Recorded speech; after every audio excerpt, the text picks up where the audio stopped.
गुलजार दादी के साथ हम लोग पिकनिक करने जाते थे, तो हमारी दादी, बड़ी दादी कहती थी ये केपीएम ग्रुप है।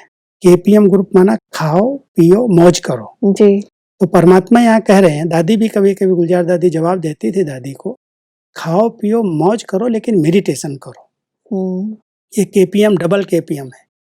तो हम सबको भी खाओ पियो मौज करो इसकी छुट्टी बाबा दे रहे हैं, लेकिन श्रीमत की मर्यादा की बाउंड्री के अंदर रह करके करो। अगर हम श्रीमत को पालन करके रह रहे हैं, चल रहे हैं और किसी में भी अटक नहीं रहे हैं, लटक नहीं रहे हैं, चाहे जो कितना भी अच्छा हो, तो हम सेफ रह सकते हैं। न कहीं से रावण अपना वार करेगा, प्रवेश करेगा। तो परमात्मा हम सबको सब प्रकार की छुट्टी देते हैं, लेकिन मर्यादा की लकीर के अंदर रह करके करने की श्रीमत देते हैं। जी, परमात्मा कहते हैं कि बाप के साथ बैठ खाओ तो कोई मुश्किल नहीं, हर घड़ी मनोरंजन अनुभव करेंगे, हर सेकंड स्वप्राप्ति और सर्वप्रति बधाई के बोल निकलते रहेंगे।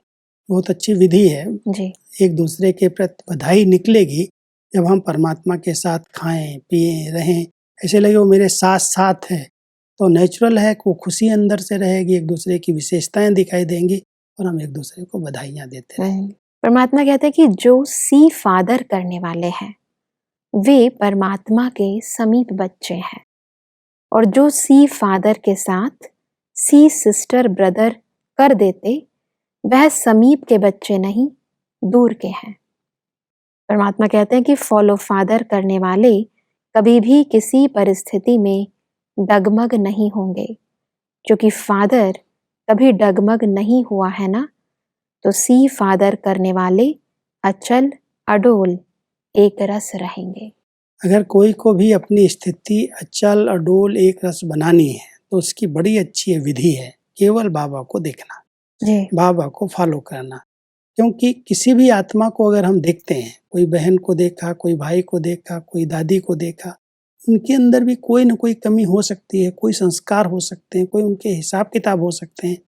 उनको देखेंगे तो हमारी स्थिति डगमग हो जाएगी। इसलिए परमात्मा हम सबको कहते हैं एक ही आत्मा जिसका नंबर फिक्स हो चुका है, सी फादर ब्रह्मा बाबा को देखो। ब्रह्मा बाबा ने क्या किया, कैसे अपने आप को सब बातों से सेफ रखा, संपन्नता को प्राप्त किया, उनको देखोगे तो कभी भी डगमग नहीं होगे।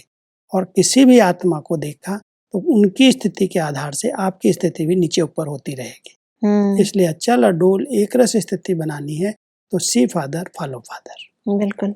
तो आगे बढ़ते हैं। तो एक प्रश्न परमात्मा से किया गया है कि बाबा में ही संसार है, इसका भाव क्या है? वास्तव में संसार शब्द जब हम कहते हैं तो संसार के अंदर दो ही चीजें हैं जी।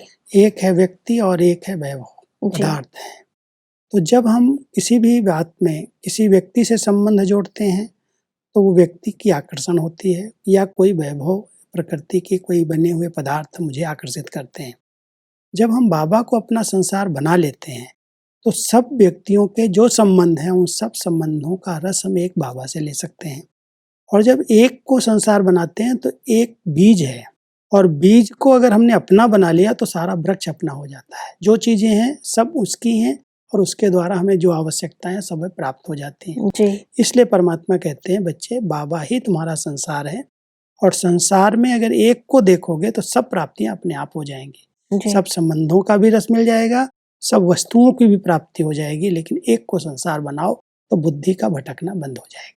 बिल्कुल भाई साहब, आज हमने बहुत ही गहराई से समझा कि कैसे हम सर्व की विशेषताओं को देखकर सबको बधाई दें और कैसे माया के सूक्ष्म अंशों को विदाई दें।